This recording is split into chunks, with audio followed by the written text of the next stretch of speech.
கர்த்தருடைய நாமத்துக்கு ஸ்தோத்திரம் உண்டாவதாக. வரிகளை குறித்து பழைய ஏற்பாட்டில் நீங்கள் நிறைய வாசிக்கலாம். அதாவது சர்வாங்க தகன பலி, பான பலி, சமாதான பலி, இப்படி உற்சாக பலி, பாவ நிவாரண பலி, இப்படி நிறைய பலிகளை குறித்து சொல்லப்பட்டிருக்கும். அதுக்கு பிறகு பார்த்தீங்கன்னா, இப்பொழுது அதெல்லாம் கிடையாது இல்லையா? அதில் வேண்டாம். ஏன்னா ஒரே பலியாக இயேசு கிறிஸ்து வந்தார். கடவுள் எதிர்பார்ப்பதெல்லாம் வெளிப்புற சடங்குகளை அல்ல, மாறாக கீழ்ப்படிதல் உள்ள இருதயத்தின் உண்மையான மனமாற்றமே என்பதை இது உணர்த்துகிறது. இப்போ கீழ்ப்படிகிறதும் மனமாற்றுதல், அதாவது ஆண்டவருடைய வார்த்தைக்கு கீழ்ப்படிகிறது. இப்போ ஆண்டவர் என்ன சொல்கிறாரு, நீங்கள் புதிய பாட்டில் வாசித்து பார்த்தீங்கன்னா அதெல்லாம் இருக்கும். பலியையும் காணிக்கையும் நீர் விரும்பாமல் என் செவிகளை திறந்தீர், சர்வாங்க தகன பலியும் பாவ நிவாரண பலியும் நீர் கேட்கவில்லை. சங்கீதத்தில் 40:6 சொல்லப்பட்டு இருக்கிறது. ஏசாய புத்தகத்தில் பார்த்தீங்கன்னா பழைய பாட்டிலே இதெல்லாம் மாற்றப்பட்டுருச்சு.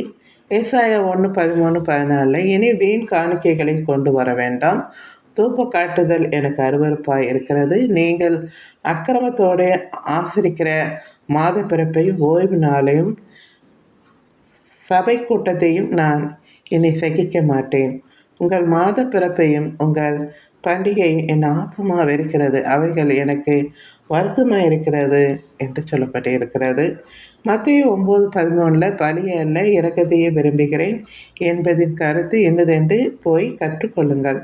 நீதிமான்களை அல்ல பாவிகளையே மனம் திரும்புவதற்கு அழைக்க வந்தேன் என்று அங்கே சொல்லப்பட்டிருக்கிறது. மத்தேயு 12:7 பலி அல்ல இரக்கத்தை விரும்புகிறேன் என்பதின் கருத்து இன்னதென்று அறிந்திருந்தீர்களானால் குற்றம் இல்லாதவர்களை நீங்கள் குற்றப்படுத்த மாட்டீர்கள் என்று சொல்லப்பட்டிருக்கிறது. எனக்கு அன்பானவர்களை, நாம் பலியை அந்த காலத்தில் உள்ள இதுவே நாம் சொல்லிட்டு இருக்கோம்.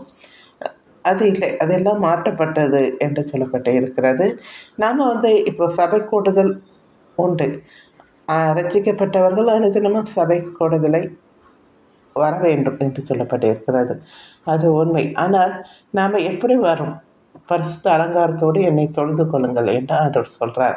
நாம் பரிசுத்தமாய் உற்சாகமாய் ஆர்வமாய் ஆலயத்துக்கு வரோமா? ஏதோ போகணும், ஏதோ இவங்க கூப்பிட்றாங்க போகணுமே அப்படின்ற கட்டாயத்தோடு நம்ம மனசு சஞ்சலத்தோடு நம்ம ஆண்டவரை தேடக்கூடாது. ஆண்டவரை தேடணும்னா ஒரு உற்சாக சபை கூடுதலை விரும்பி நம்ம ஆலயத்துக்கு போக வேண்டும். ஆண்டவரை தொழுது கொள்ள வேண்டும். சத்தியத்தை கேளுங்க, சத்தியம் உங்களை விடுதலையாக்கும். சத்தியத்தை கேட்க வேண்டும்.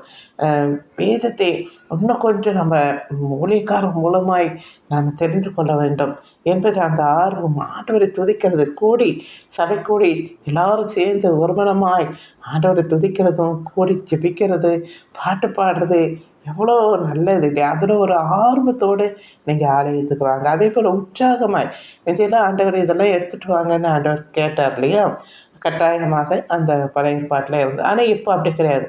எல்லாரும் மனம் வருது, உங்களுக்கு உற்சாகமாய் நீங்கள் எதை கொடுக்குறேன்னு தோணும் அதை உற்சாகமாக செய்யுங்க.